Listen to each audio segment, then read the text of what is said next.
నేను మీ డాక్టర్ గీతాప్రియ ఏడీ animal husbandry కోళ్ల విభాగం కడప. ఈరోజు మనం కేజ్ సిస్టమ్‌లో కోళ్లను ఎలా పెంచాలో తెలుసుకుందాం. కేజ్ సిస్టమ్ అంటే ఒక కేజ్‌లో ఒక కోడిని పెంచుతారనమాట. అంటే ఈ కేజీలు ఒక వరుసలుగా ఒకదాని మీద ఒకటి, ఒకటవ వరుస, రెండవ వరుస, మూడవ వరుస అరలుగా తయారు చేసుకోవచ్చు. అంటే 1 tyre system, 2 tyre system, 3 tyre system లాగా. ఈ కేజ్ కొలతలు ఎలా ఉంటాయంటే 18 ఇంచుల వెడల్పు, 20 ఇంచుల ఎత్తు, లోతు, 116 ఇంచులు కోడి వాడుకునే స్థలం ఉండాలి. తక్కువ స్థలం వాడాలంటే ఒక స్క్వేర్ ఫీట్ కూడా ఒక కోడికి సరిపోతుంది. ఈ కేజ్ సిస్టమ్‌లో లాభాలేంటి?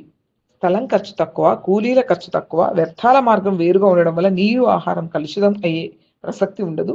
గుడ్ల మార్గం కూడా వేరుగా ఉంటుంది కాబట్టి గుడ్లు పగలకుండా సేకరించొచ్చు. నేల మీద తిరిగే కోళ్లతో పోలిస్తే కేజీలు శుభ్రంగా ఉంటాయి. కేజీల్లో ఉన్న కోళ్లు కూడా పరిశుభ్రంగా ఉంటాయి కాబట్టి జబ్బులు వ్యాపించడం కూడా తక్కువే అని చెప్పొచ్చు. ప్రతి కోడి యొక్క ఆరోగ్యాన్ని రికార్డు నమోదు చేయడం సులువు కాబట్టి బాగలేని కోడిని వెంటనే వేరు చేసి వైద్యం చేయించడం అనువుగా ఉంటుంది. ఈ కోళ్ళు ఒక్కొక్కటి సెపరేట్‌గా ఉండడం వల్ల ప్రశాంతంగా ఉంటాయి. ఒత్తిడికి లోను కావు. క్యానిబాలిజం ప్రసక్తే ఉండదు. అంటే పోట్లాడడం కానీ, గాయాలు కానీ ఉండవు. ఈ కేజ్ సిస్టమ్‌లో సమర్థవంతంగా కోళ్ళను పెంచడం వల్ల ఉత్పత్తి ఖర్చు